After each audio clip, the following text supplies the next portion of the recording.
यो जिपिएस प्लटिङको लागि चाहिँ के गर्नु पर्यो भन्दाखेरि सुरुमा चाहिँ मैले अघिको भिडियोमा डाटा पनि दिएको थिएँ, जुन डाटा चाहिँ मैले एक्सट्र्याक्ट पनि गरेँ। त्यो डाटाको नाम चाहिँ जिपिएस एलिभेसन भन्ने छ होइन। अब यो भित्र फोल्डर छ है, यसमा चाहिँ हाम्रो सेभ फाइल छ, अर्को के छ जिपिएस छ।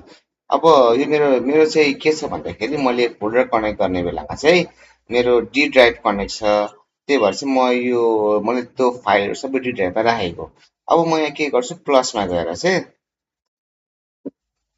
जहिले पनि यहाँ तपाईँको कन्फ्युज भयो भने जहिले पनि यहाँ क्लिक गर्ने, अनि कहाँ जाने, फोल्डर कनेक्सन। अब यहाँ क्लिक गर्ने बित्तिकै हामीले कुन कुन फोल्डर कनेक्ट गरौँ भन्ने इन्फर्मेसन चाहिँ यहाँ आउँछ। तपाईँ जहिले पनि अब यस्तो यो भनौँ न, यो प्लस गर्दाखेरि चाहिँ अब के गर्ने कसरी जाने भन्ने कन्फ्युज सुरुमै भयो भने यहाँतिर केही क्लिक गर्नु पर्दैन। तपाईँले जस्ट चाहिने भनेको एउटा ब्याक बटन एरो हो र यहाँ क्लिक गर्ने, र जहिले पनि यहाँ क्लिक गरे पश्चात जहिले पनि कहाँ जाने, फोल्डर कनेक्सनमा क्लिक गर्ने। यो क्लिकमा गरेपछि यहाँ तपाईँको डी आयो, किनभने मेरोमा डी छ, तपाईँहरूकोमा ई पनि हुनसक्छ, कसैकोमा सी पनि हुनसक्छ होइन। सबैको केसमा फरक फरक हुन्छ। त्यो भएर मेरोमा डीमा डबल क्लिक गर्छु, अनि जिपिएस एलिभेसन भन्ने एउटा फोल्डर जुन मैले बनाएँ त्यो डबल क्लिक गरेपछि जिपिएस एलिभेसन यहाँ देख्न सक्छु। अनि सेभ्सभित्र गएर चाहिँ यो काठमाडौँमा एड गर्छु। अब एड गरेपछि सबभन्दा सुरुमा मैले यसलाई के गर्नु पर्यो, फाइलमा गएर सेभ डेस्कटपमा सेभ पनि गर्नुपर्छ है, नभए कहिलेकाहीँ के हुन्छ, यो क्र्याक सफ्टवेयर हो, कहिलेकाहीँ क्रास हुनसक्छ, कहिलेकाहीँ हाम्रो कामहरू अड्किन सक्छ। त्यो भएर चाहिँ यसलाई अहिलेको लागि यसलाई म नाम चाहिँ अनटाइटेड र जिपिएस भनेर चाहिँ तपाईँलाई म यो भनौँ न जिपिएस भनेर म सेभ गरिदिन्छु र डेस्कटपमा चाहिँ म सेभ गरिदिन्छु। अब यति गरे पश्चात यो तपाईँको यो भित्र चाहिँ ब्लू कलर छ, यसलाई चाहिँ म हलो गरिदिन्छु। यहाँ आएर चाहिँ डबल क्लिक गर्ने अनि यसलाई हलो बनाउने। अब यो हरेकपल्ट सेभ चाहिँ सकेसम्म गरेको राम्रो है। अब मैले यहाँ जिपिएस हाल्नको लागि चाहिँ हामीसँग एक्सेल सिट डाटा छ, त्यो हाल्नको लागि फाइलमा जाने है, एड डाटामा जाने, अनि एड एक्सवाई डाटामा जाने। म फेरि भन्छु, फाइलमा जाने, एड डाटा, एड एक्सवाई डाटामा जाने। अनि यो गरेपछि तपाईँको यहाँ देख्न सक्छौँ यो एउटा ब्राउजर, यहाँ क्लिक गरेपछि यहाँ फेरि मलाई के भने तपाईँ झुक्किनु भयो भने फेरि यहाँ क्लिक गर्ने अनि कहाँ जाने, फोल्डर कनेक्सनमा क्लिक गर्ने। हरेकपल्ट यो गर्दा हुन्छ है। जिपिएस एलिभेसन भन्ने फोल्डरमा सबै डाटा छ, त्यहाँ डबल क्लिक गरेर चाहिँ जिपिएस डाटा डबल क्लिक गरेर चाहिँ यो जिपिएस एक्सएलएस छ, यहाँ डबल क्लिक गर्ने अनि सिट 1 मा जाने र यसलाई के गर्ने, एड गर्ने।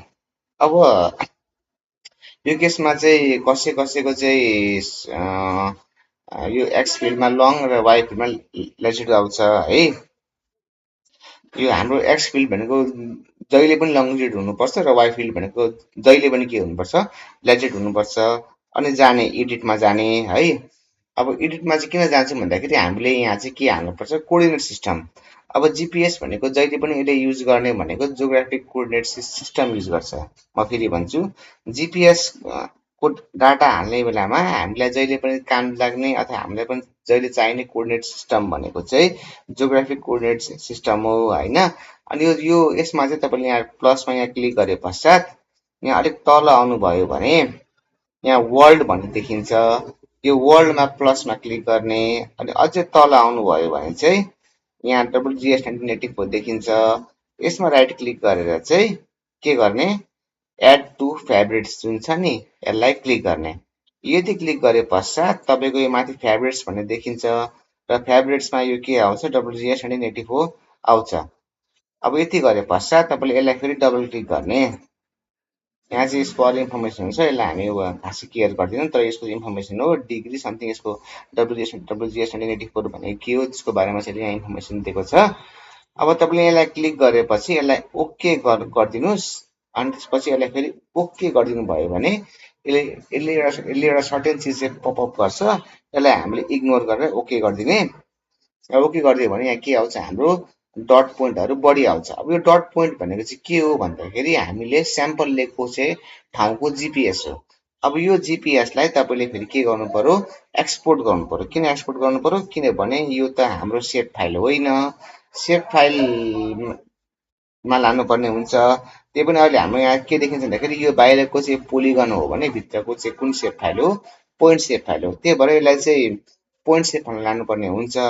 त्यो गर्नको लागि यहाँ राइट क्लिक यहाँ सिट राइट क्लिक गर्नुस्, डाटा एक्सपोर्ट डाटामा क्लिक गर्ने, अनि यो लोकेसन जुन छ नि यो लोकेसनमा गएर चाहिँ जहिले पनि मैले के भने यहाँ चाहिँ गएर फोल्डर कनेक्सनमा क्लिक गरिहाल्ने, अनि जिपिएस एलिभेसन जुन हामीले त्यो फोल्डरभित्र गएर चाहिँ